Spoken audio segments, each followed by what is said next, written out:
जैसे रोगी होता है, रोगी को यह पता लग जाता है कि दीर्घ रोग है और यहाँ के लोकल हॉस्पिटल के डॉक्टरों ने मना कर दिया है कि आप जाइए ऑल इंडिया इंस्टीट्यूट दिल्ली में।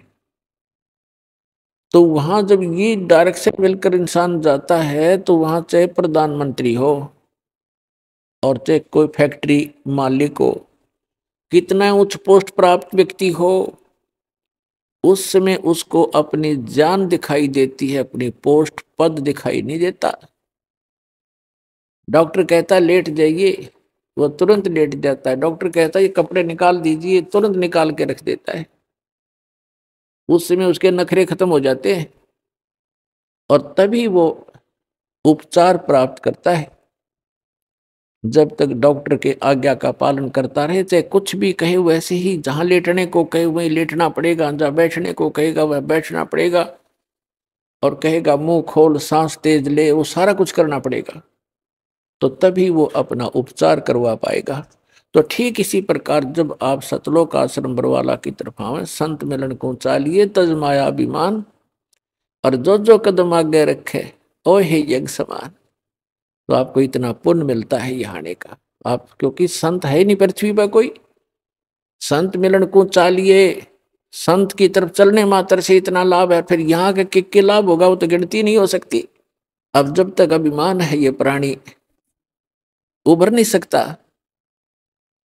एक नित्यानंद नाम के संत हुए हैं, नित्यानंद नाम के। वैसे वो ब्राह्मण जाति में जन्मे थे, लगभग 250 वर्ष पूर्व की बात है। उनका घर का नाम था श्री नंदलाल, नंदलाल नाम था उनका। उनकी माता पिता बचपन से ही मर गए थे, मृत्यु को प्राप्त हो गए थे। उनका पालन पोषण नाना नानी के घर हुआ था। उनके नाना जी जो थे, नंदलाल जी के नाना जी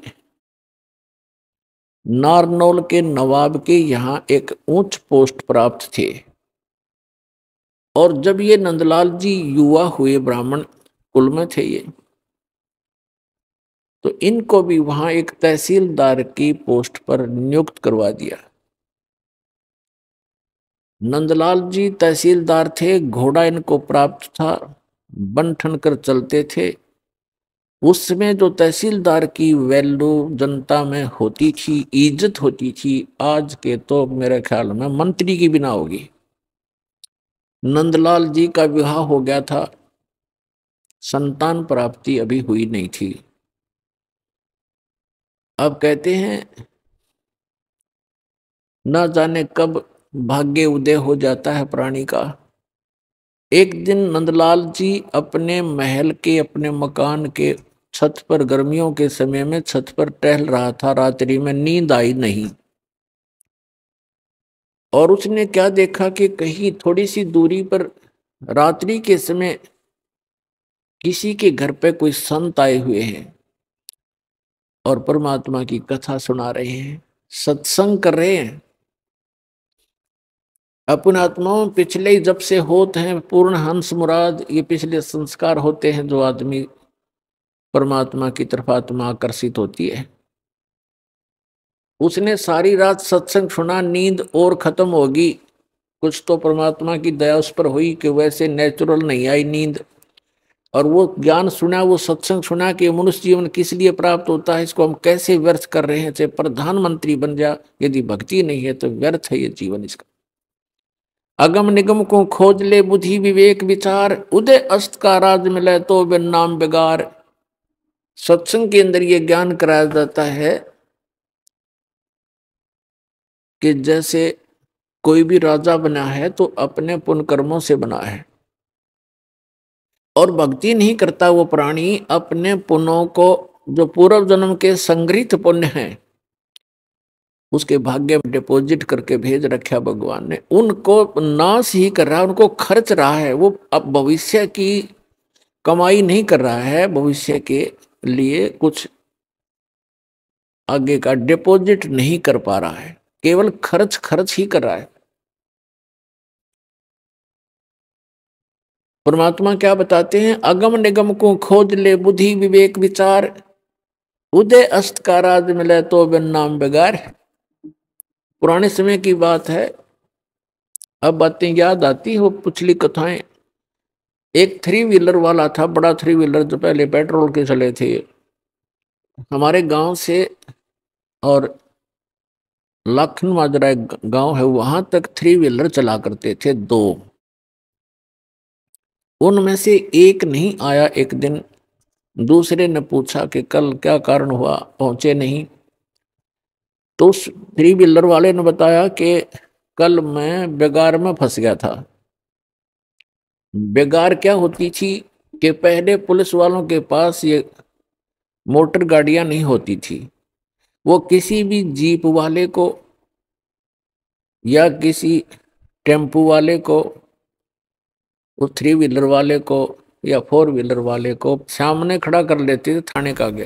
कहीं रेड मारनी हो, किसी प्रकार की कोई भी उन्होंने कहीं जाना होता था अक्षेत्र में, तो उन्होंने पकड़ लिया पुलिस वालों ने, और सारा दिन उसको टिकने नहीं दिया। को 20 गांवों के अंदर पहुंचे, इधर उधर गए।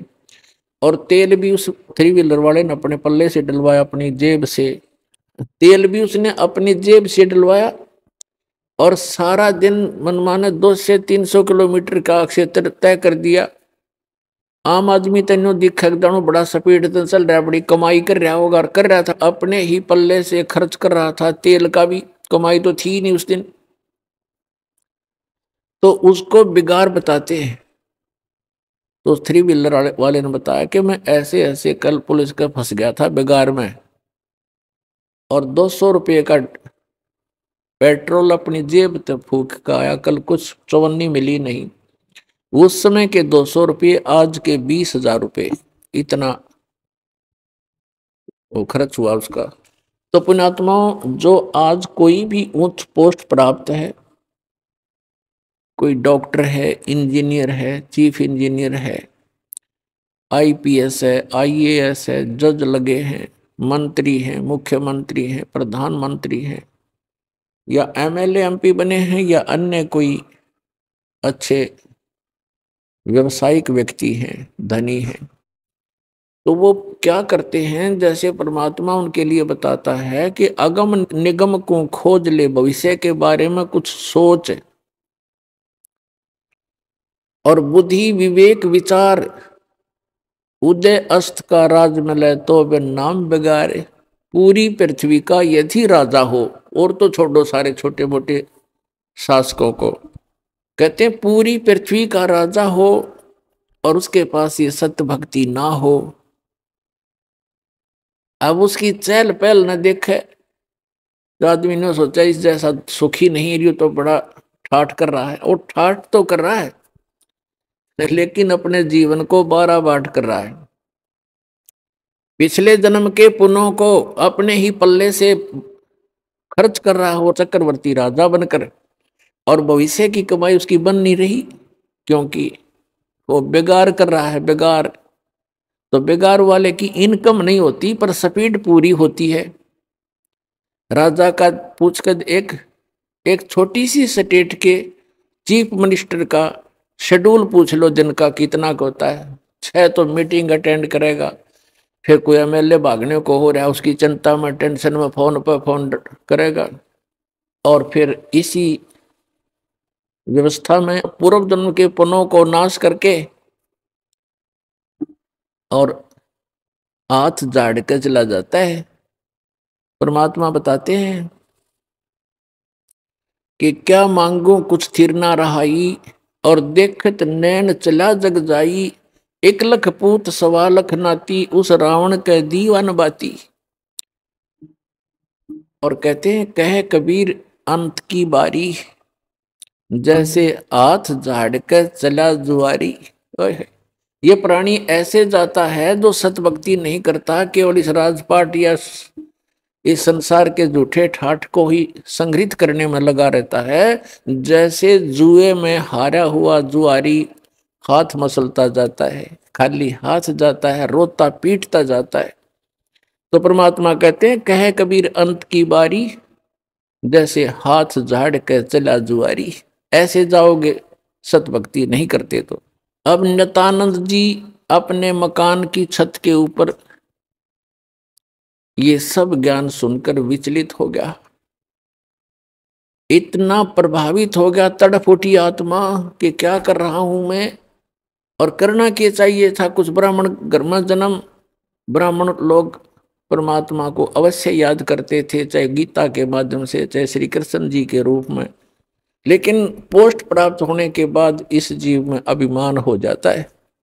आज से लगभग 250 वर्ष पहले ब्राह्मणों की एक बहुत विशेष रेस्पेक्ट होती थी समाज के अंदर, और ये सर्वोच्च कास्ट मानी जाती थी।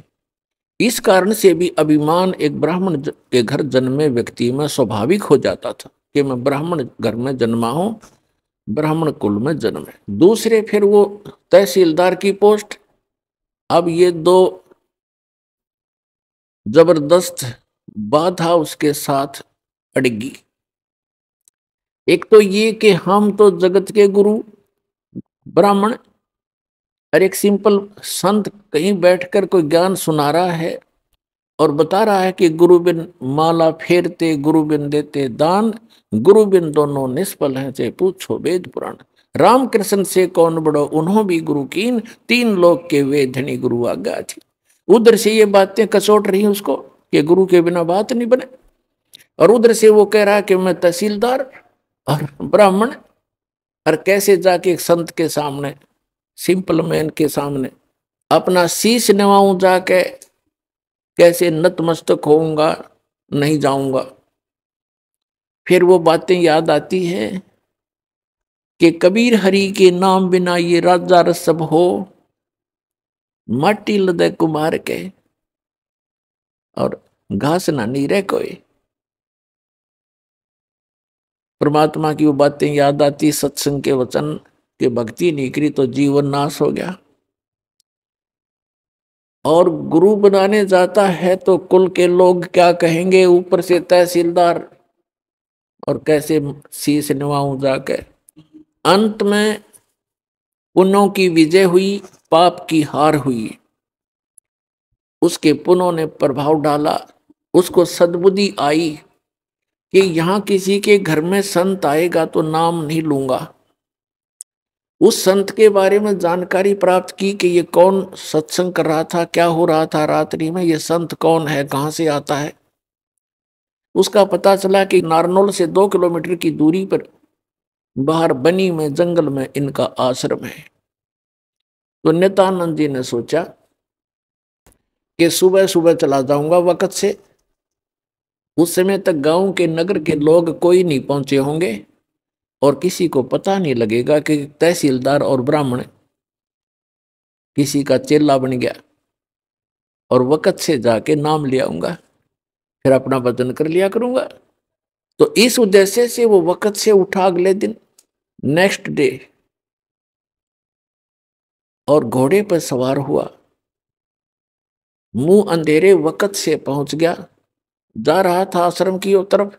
उधर से वही संत, क्योंकि रात्रि के समय तो वो अपना सज धज कर जैसे भी कपड़ा उपड़ा लाल पीला बांध के और गया था। उस समय वो सिंपल एक सफेद धोती लपेट के और सिर के बाल मुंडवा रखे थे, उसने उस तरह फिरवा रखा था संत जी ने। गुमानी दास नाम था, वो विष्णु उपासक वैष्णु पंथ के संत थे। और उस समय ये सोन को सोन गणे मान्या करते ब्राह्मण लोग खास कर। अब वो ये सोचकर चला था कि आज मैं मेरा जीवन सफल करने जा रहा हूं, जैसा कि उसने सत्संग में सारे पहलुओं पर ज्ञान सुना था। आज मैं एक अनमोल काम करने जा रहा हूं अपने जीवन का। और सामने से क्या देखा कि एक कचकोला कति कोरा उस तरह फिरवाया आदमी आवे। तो उसने अपने मन में जोड़ जुगाड़ किया कि देख ये कैसा मनुष्य व्यक्ति सुबह सुबह टकराया, मुझे मूंड मंडवा रखा इसका। क्योंकि मूंड तकरीबन ऐसे मंडवाते थे जिसका कोई मृत्यु मृत्यु हो जाती, उसको अपशकुन माना करते। तो फिर उसने सोचा भी वापस तो मुड़ूंगा नहीं, बार बार दाव लगे नहीं। तो उसने अपने ही सोच से क्या सोचा कि चल इस सोन के अपना कुछ जंतर मंत्र सोचा। उसने क्या सोचा घोड़े के निकट जब वो व्यक्ति आया, शीश मुंडवा रखा था जिसने, मूंड मुंडा रखे थे, बाल कटवा रखे थे, उस तरह कटवा रखा, उसके निकट घोड़ा रोक के और सिर में मारे ऐसे, आंगली टोले मारा, टोले बोला रे नो, नो टोले मारे ने, बोला रमन उसे तने आज जाना था मेरे आगे, मैं तो एक बहुत जरूरी काम में जा रहा था, तू कहाँ मर रहा सामने। अब वो संत उसके मुंह की तरफ देखे कि दिखे था सज्जन आदमी, और यू करे मेरे गल बकवाद, के करा इसने बता, शर्म टोले मारे मेरा, के बोला भाई संतों के साथ तो एक दो रोज खसनिए आया करें जंगल में।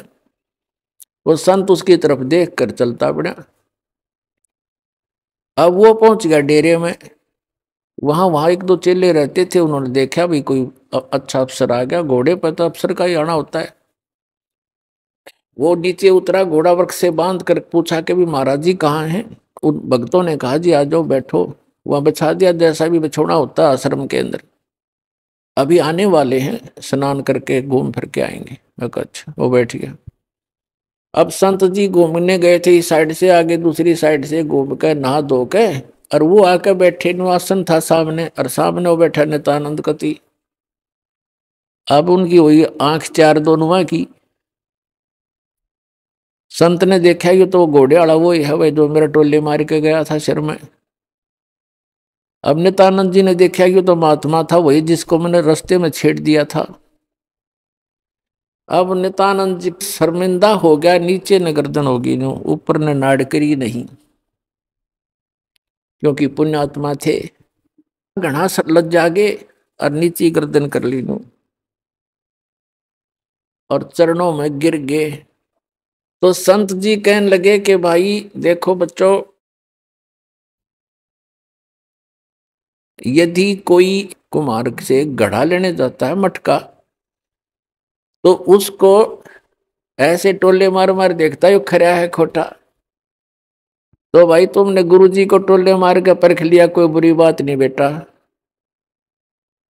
ये सही बात है कि नहीं बाजता। इतना सुन के और चरणों में बुरी तरह गिर गया, क्योंकि उसकी मरोड़ निकालनी थी, उसका एम खत्म करना था परमात्मा ने। और करबद्ध होकर कहने लगा, हे मालिक मैं बहुत नीच आत्मा हूं, और आप सचमुच संत हो, मैंने आपके साथ इतना अभद्र व्यवहार किया, आपने फिर भी मुझे सीने से लगा लिया। अब नित्यानंद जी के और हृदय में यह बात गहरी उतर गई कि भी सचमुच संत है, नहीं तो धमका देता, भगा देता, और नाम भी देता तो हृदय से ना देता तो मेरे आना भी विफल होता। तो संत ने कोई दुख नहीं माना, कोई बात नहीं बेटा, आपका उद्देश्य गलत नहीं था, मैं समझ गया था, जब तुझे यहाँ देखा तो मुझे आइडिया लगा लिया ये आदमी नेक है। ये कह ये रहा था कि मैं जा रहा हूँ शुभ काम के लिए, तू आगे काम मर गया, तो उससे भी उसने आइडिया लगा लिया कि आदमी खास है और प्यासा है भगवान का। तो नित्यानंद जी ने दीक्षा ले ली, और दीक्षा लेकर के फिर उसकी पत्नी ने विरोध शुरू कर दिया। इतना विरोध कर दिया कि उसको ये डर हो जाता है इन बहनों को अज्ञान के कारण कि कहीं ये घर ना छोड़ दे। लेकिन साधु संत जो होते हैं वो घर छोड़ने की नहीं कहते, और जो बुराई छोड़कर भक्ति करने को कहते हैं। लेकिन उसको जैसे भी आसपास की औरतों ने भी पट्टी पढ़ा दी, ये तो बाबा बनेगा, ये तो घर छोड़ देगा, इतनी भक्ति करता है, रोज आश्रम में जाने लग गया। तो उसने उसके गुरु जी को भी अभद्र व्यवहार कर दिया उसकी पत्नी ने। तो उसने नित्यानंद जी ने देख लिया एक दिन, तो उसने प्रार्थना की परमात्मा या तो ये मार्ग नहीं याद दिलाना था ठीक से, अपने डले ढो रहा था, कर्म फोड़ रहा था, फोड़ लेता। और हे परमात्मा भी अब बाधा बन के खड़ी होगी, या तो इसने सद्बुद्धि दो ना, इसकी माटी सुंगवा लो परमात्मा, या तो इसको सद्बुद्धि दो कि ये भी मेरा साथ दे, भक्ति करे, अपना कल्याण करवा ले, और नहीं तो दाता इसने वापस ले लो, तेरी आत्मा ने, मुझे जरूरत नहीं संसार की। कुछ दिनों के बाद क्या हुआ, 5-6 महीने के अंदर ही उसकी पत्नी बीमार हुई, मृत्यु को प्राप्त होगी, उसने घर त्याग दिया। और यहाँ हरियाणा के अंदर एक जटेला जोड़ है, 4-5 गांव की सीमा का ज्वाइंट है, इकट्ठा के वहाँ जंक्शन है। वहां एक बड़ा जंगल सा था, उसमें रहने लग गया। अपने आत्माओं उस समय उस नित्यानंद जी को जब ज्ञान हुआ, उसका नाम नित्यानंद रख दिया उस संत ने, नंदलाल से बदलकर, तब वो नित्यानंद नाम से प्रसिद्ध हुए। तो नित्यानंद जी ने फिर क्या कहा है कि ब्राह्मण कुल में जन्म था, मैं करता बहुत मरोड़, और गुरु गुमानी दास ने दिया कोबद गढ़ तोड़। कि मैं ब्राह्मण कुल में जन्म होने के कारण गणाभिमानी आदमी था, और गुरु गुमानी दास ने, उनके गुमानी दास नाम थे गुरु जी का, कि गुरु गुमानी दास ने यो दिया कोबद गढ़ तोड़। ये कोबद का किला था, मान बढ़ाई अहंकार, और जब तक इसका नाश नहीं होगा इतना भगवान मिला नहीं।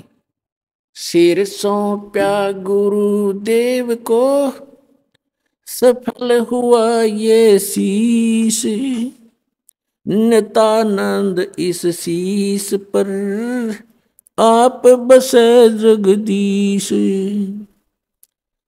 अब क्या बताते हैं, नित्यानंद जी कहते हैं सिर सौंप्या गुरुदेव को और सफल हुआ ये शीश, नित्यानंद इस शीश पर आप बसे जगदीश। अब सिर कैसे सौंपना होता है कि गुरु जी की आज्ञा का पालन करें। आप गुरु पद पर जो होते हैं उनको पता होता है, परमात्मा कहते हैं बहुत प्यारा बालक माँ का। माता को अपना बच्चा बेटा या बेटी बहुत प्रिय होती है। कहावत है कि पिता से 100 गुना प्रिय ममता अपने बालक में माता को होती है, और माता से भी 100 गुना ममता प्रिय गुरु को अपना शिष्य या शिष्या होती है। तो अंदाजा लगा लेना कि गुरु जी आपके कितने हितैषी होते हैं। तो गुरु जी की आज्ञा का पालन करें।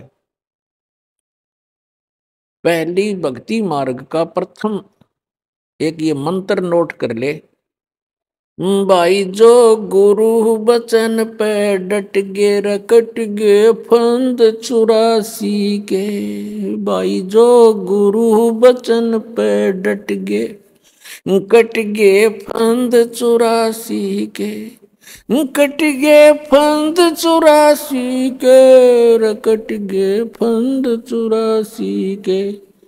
भाई जो गुरु बचन पे डट गे रकट गे,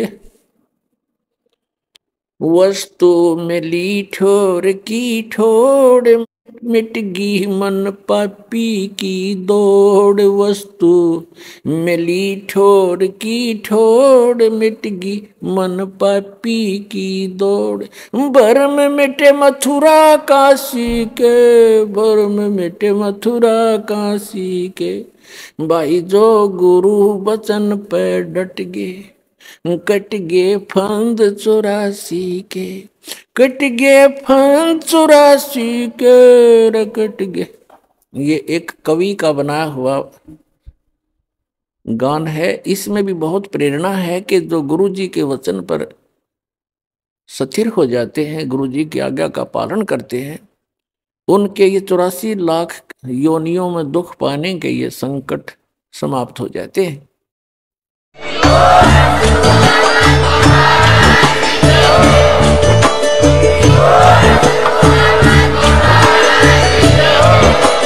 सत्साय बोलो सतगुरुदेव जी की जय। पद्दी छोड़ सतगुरु रामपाल जी भगवान की जय। सत्साय।